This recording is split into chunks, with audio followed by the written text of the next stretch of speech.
Halo, selamat sore bosku.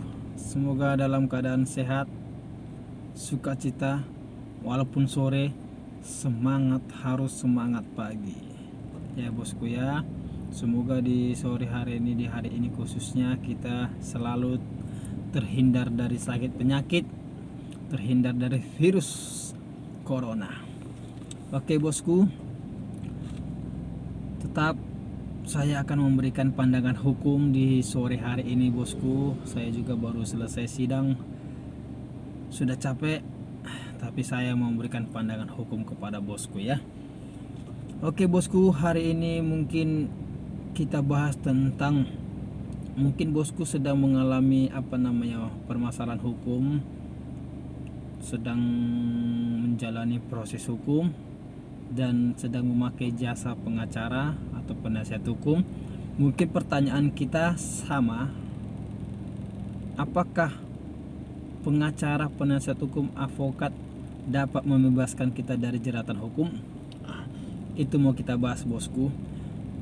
Jawab pertanyaan ini, jawabannya bisa kita dibebaskan, bisa tidak. Tapi ketika sudah masuk ke ranah pengadilan bosku, itu rananya majelis hakim. Kita pengacara hanya bisa membuktikan, meringankan. Oke bosku, bosku harus harus mengerti, memahami. Pengacara itu membela hak-hak hukum dari bosku, dari kliennya, bukan membela perbuatannya. Jadi ketika bosku melakukan tindak pidana pemukulan, pengkeroyokan, atau pembunuhan pidana tersebut, kita bukan membela perbuatan klien kita, kita bukan membela perbuatan, tapi kita membela hak-haknya. Ya, sebelum divonis oleh pengadilan, bosku harus dinyatakan tidak bersalah, praduga tidak bersalah. Nah, jadi posisi kita ketika di dalam persidangan memang posisi yang dianggap tidak bersalah. Makanya ketika kita sedang disidangkan ya, di meja terdakwa, di kursi terdakwa, tangan kita ini tidak diborgol, bebas mengeluarkan pendapat karena kita dianggap tidak bersalah di dalam proses persidangan. Begitu juga di proses tingkat penyidikan, di tingkat kepolisian, kita harus dianggap tidak bersalah, praduga tidak bersalah. Jadi disitulah hak-hak hukum klien kita yang kita pertahankan, kita bela, bukan perbuatannya bosku ya. Ketika pertanyaan tadi, apakah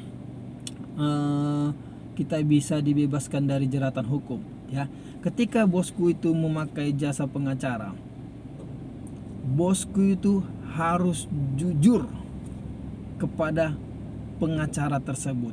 Supaya apa? Supaya pengacara itu bisa mengambil sikap, bisa dengan jelas membela bosku. Jangan ada yang tersembunyi. Itu pengacara ya, bukan lawan. Itu pengacara yang akan membantu bosku di persidangan, akan mendampingi bosku di tingkat pemeriksaan di kepolisian. Jadi harus jujur, jangan ada yang tersembunyi. Supaya apa ya? Supaya pengacara itu tidak sama seperti dokter bosku ya, sama seperti dokter. Ketika kita datang berobat, ya kan, karena kita batuk-batuk,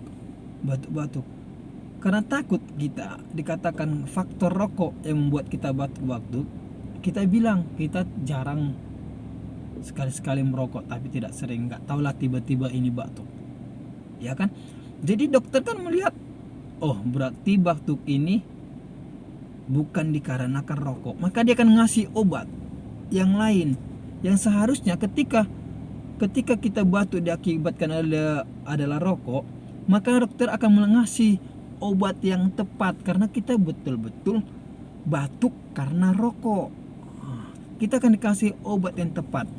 Jadi kalau kita berbohong takut dimarahi dokternya, kita bilang ya saya sekali-sekali merokok, dan dokter itu akan memberikan obat yang lain gitu.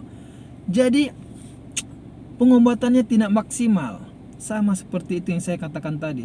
Ketika kita konsultasi kepada seorang pengacara, kita harus betul-betul jujur dan terbuka.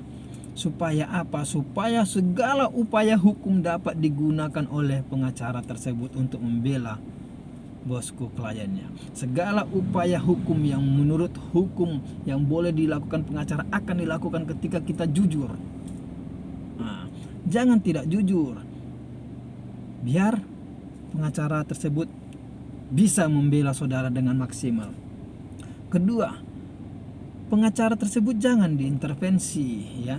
Ketika bosku sudah memberikan kepercayaan sepenuhnya kepada pengacara tersebut, ya kan, sudah memberikan kepercayaan, jangan diintervensi, jangan malah diajar-ajari gitu ya. Pengacara itu adalah orang yang tahu hukum, jangan saudara ajar-ajari. Kalau bosku yang ajarin, ya bosku sendiri yang maju. Ketika bosku mengajari pengacara tersebut, maka bantuan hukum, nasihat hukum, pendampingan pengacara itu tidak maksimal karena bosku ikut mengintervensi.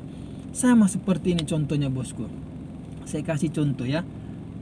Ketika bosku mempunyai super pribadi, ya kan, super pribadi, percayakan aja mobil itu sama dia. Bosku tinggal duduk, tinggal santai. Jangan ketika bosku sudah mempercayakan kepada supir tersebut, bosku selalu mengintervensi. Awas lubang, ya kan? Awas lubang, awas lampu merah, awas ini, awas ini. Maka supir itu tidak akan konsentrasi, malah makin bahaya.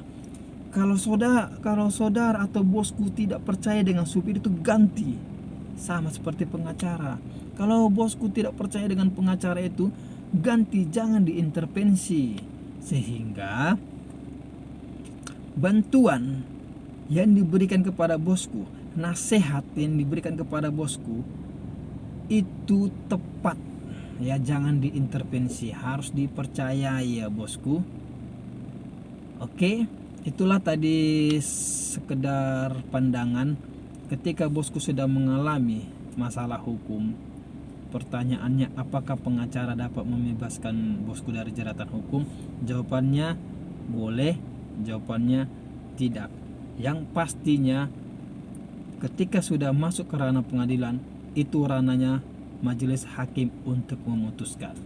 Jadi ketika pengacara itu hanya bisa mendampingi, membela, dan pengacara itu membela hak hukum, bukan perbuatannya. Ketika bosku betul-betul terbukti membunuh, terbukti melakukan tindak pidana, ya kan, yang kita bela bukan perbuatannya tetapi hak hukumnya, hak warga negara, ya kan, hak untuk menafkahi anak-anaknya. Contohnya kalau kita kepala rumah tangga, siapa yang menafkahi, sehingga kita meminta keringanan hukuman. Nah, itu bosku ya.